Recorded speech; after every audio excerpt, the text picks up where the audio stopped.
Merci, Monsieur le Président. Je voudrais demander au secrétaire parlementaire de corriger ses propos. Je pense qu'il a parlé d'une grève des employés des postes. Je pense qu'il s'agissait plutôt d'un lock-out.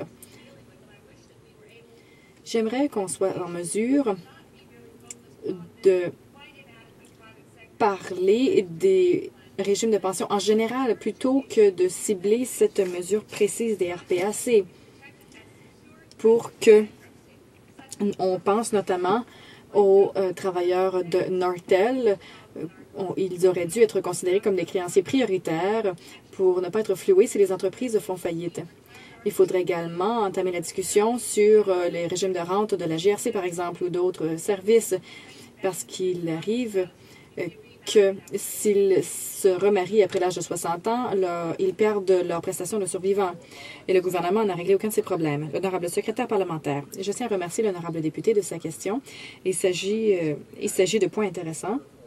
J'aimerais ajouter maintenant que pour que nos régimes de pension, publics ou privés, fonctionnent, il faut que le secteur privé soit solide afin de générer suffisamment de profits pour contribuer à ces fonds. Et c'est la raison pour laquelle nous avons stimulé le secteur privé en signant des ententes commerciales, en réduisant les impôts sur les entreprises du tiers, en éliminant la bureaucratie, la paperasserie, en allant d'avant avec un budget qui sera déposé ce printemps, qui réduira